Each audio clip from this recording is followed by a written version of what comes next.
আসসালামু আলাইকুম এভরিওয়ান, কেমন আছেন সবাই? আশা করি ভালো আছেন। আলহামদুলিল্লাহ আমিও ভালো আছি। Welcome my YouTube channel Munna agro world. তো সবাইকে বলে নিই, ভিডিও শেষ পর্যন্ত না দেখে আমাকে হোয়াটসঅ্যাপে নক করবেন না। অনেকেই ভিডিও শেষ পর্যন্ত না দেখে হোয়াটসঅ্যাপে নক করে বিভিন্ন ধরনের প্রশ্ন করে। তো ভিডিওতে সেগুলো বলা আছে, কিন্তু উনি ফুল ভিডিও না দেখে আমাকে হোয়াটসঅ্যাপে নক করেন। তো এগুলো করবেন না। আপনারা ফুল ভিডিও দেখে তারপর যদি না বুঝতে পারেন অবশ্যই আমাকে হোয়াটসঅ্যাপে নক করবেন। তো আমার চ্যানেলটা যারা যারা সাবস্ক্রাইব করেন নাই অবশ্যই সাবস্ক্রাইব করবেন, এবং যারা করেছেন তাদেরকে অসংখ্য ধন্যবাদ। তো আমরা এখন মূল টপিকে আসি।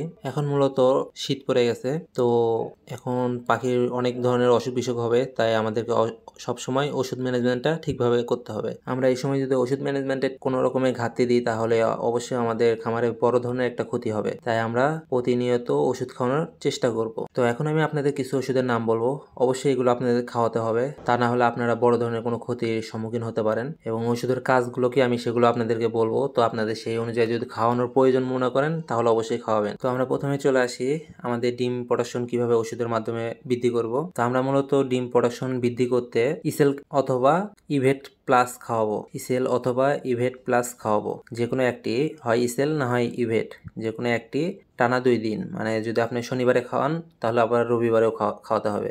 শনিবারে সকালে দিবেন, আবার রবিবারে সকালে দিবেন। ঠিক এমন যে কোনো ওষুধ একটানা 2 দিন, কমসে কম 2 দিন খাওয়াতে হবে। এবং চেষ্টা করবেন ওষুধের পানি দেওয়ার 1 ঘন্টা আগে পাখির কাছ থেকে মানে সাধারণ যে পানিটা ছিল সেই পানিটা সরাই দেওয়ার 1 ঘন্টা আগে যদি পাখির কাছ থেকে পানিটা সরাই দেন তাহলে পাখিটা তৃষ্ণার্ত হয়ে থাকবে। আপনার ওষুধের পানি দেওয়া মাত্র পাখিটি ওষুধের পানি খেয়ে নেবে। ইসেল অথবা ইভেট প্লাস আপনারা 2 লিটার পানিতে, 2 থেকে 3 লিটার পানিতে 1 ml মিশাবেন। আমি আবারও বলি, 2 থেকে 3 লিটার পানিতে 1 ml মিশাবেন। এখন আমরা আসি, পাখির মাল্টিভিটামিনের অভাব হলে বা ভিটামিনের ঘাটতি হলে তাহলে আপনারা রেনা WS খাওয়াতে পারেন। এই রেনা WS পাখির ভিটামিনের ঘাটতি পূরণ করে। এই রেনা WS ওই একই নিয়মে টানা 2 দিন খাওয়াতে হবে। এই রেনা WS 2 লিটার পানিতে 1 গ্রাম মিশাতে হবে। এটাই 15 দিন পর পর খাওয়ানোই উত্তম। থায়োবিন, এটি হলো প্যারালাইসিস এবং ঘাড় ব্যাকা ও ঝিমানো, ডানা ঝুলে যাওয়া, এগুলো থেকে প্রতিরোধ করে। থায়োবিন খাওয়ানোর সঠিক নিয়ম,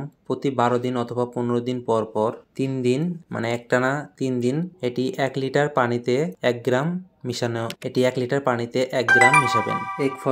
এগ ফর্মুলা হলো, আমাদের অনেকটা সময় দেখবেন খামারে ছোট ছোট কয়েকটা ডিম পাওয়া যায়, যে হঠাৎ একদিন একটা ছোট ডিম দিছে। তো এই ধরনের ডিম যেন না দেয়, সব ডিম যেন আমাদের বড় বড় হয়, এই জন্যই এগ ফর্মুলা। এই এগ ফর্মুলা খাওয়ানোর ফলে আপনাদের খামারের ডিমগুলো অনেক বড় বড় হবে এবং এক মাপের থাকবে।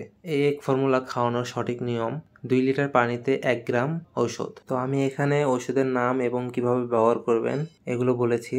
এবং আপনারা একটা জিনিস মাথায় রাখবেন, ওষুধের পানি 3 ঘন্টার বেশি পাখির কাছে রাখবেন না, মানে পাখি যেন 3 ঘন্টার পরে আবার ওই ওষুধের পানি না খায়। আপনাদের যদি আরও কোনো ওষুধ বিষয়ে জানার থাকে তাহলে অবশ্যই কমেন্ট বক্সে কমেন্ট করবেন। আর ভিডিও ভালো লাগলে একটা লাইক এবং শেয়ার করে চ্যানেলটি সাবস্ক্রাইব করে আমার চ্যানেলের পাশে থাকবেন। তো সকলকে ধন্যবাদ আমার ভিডিও পর্যন্ত দেখার জন্য। তো সকলে ভালো থাকবেন, সুস্থ থাকবেন। আর যারা যারা চ্যানেলটি সাবস্ক্রাইব করেন অবশ্যই চ্যানেলটি সাবস্ক্রাইব করবেন। আল্লাহ হাফেজ।